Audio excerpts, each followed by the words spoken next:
सबु सांसद प्रधानमंत्री गस्त कार्यक्रम रे एवं जो 2 घंटा धरिक सांसद विधायक ओडिशा सरकार मंत्री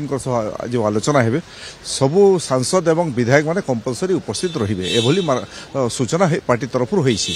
एवं ता सह मते लागुछि जे मोदी जी जो समय गत 2024 निर्वाचन प्रचार रे ओडिशा आसीथिले ओडिशावासी को कहिकी जाइथिले जदि ओडिशार लोके एथर भारतीय जनता पार्टी ऊपर भरोसा विश्वास करिवे ताहले एवं सरकार गठन जदि करेंगे ओडिशावासी भारतीय जनता पार्टी उपर भरोसा विश्वास करिकी ओडिशा को आमे 1 नंबर राज्य सारा भारत वर्ष रे करिवु एवं जो 1 नंबर राज्य करिवार कथा कहिकी मोदी जी जाइथिले से विषय रे होतो बहुत व्यापक तर्जमा हेबो मार्गदर्शन हेबो राज्य सरकार किभली को ढंग रे चलीबा कथा को भली राज्य को विकास करिबा कथा से समस्त विषय रे सांसद मानकर मतामत नेबे विधायक मंत्री मानकर मतामत नेबे एवं मते लागुछि माननीय प्रधानमंत्री जेहेतु तांकर लंबा एक्सपीरियंस अच्छी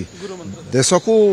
दुनियार 1 नंबर राष्ट्र निर्माण करिबारे तांकर जो भूमिका अच्छी ओडिशा को मध्य भारत वर्ष रे 1 नंबर राज्य निर्माण करिबार से मार्गदर्शन करिवे 120 मिनिट माने 2 घंटा रहिबे कोन गुरुमत देबे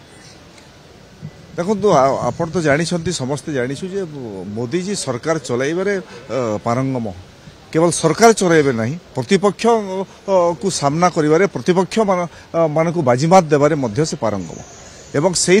निश्चित रूपे आगामी दिन में जो खसड़ा प्रस्तुत हो ओडिशा को 1 नंबर राज्य करिवार जो खसड़ा प्रस्तुत हो से दिगरे मार्गदर्शन करेंगे सांसद माने किभली लोकंक सह सामिल हेबा कथा विधायक माने किभली सामिल हेबा कथा मंत्री माने किभली भूमिका रहिबा कथा मंत्री मानकर कोन उत्तरदायित्व ओडिशा प्रति सरकार कोन उत्तरदायित्व अछि निश्चित रूपे सब विषय देशर यशस्वी प्रधानमंत्री मार्गदर्शन एवं गुरुमंत्र देबाको आइछन।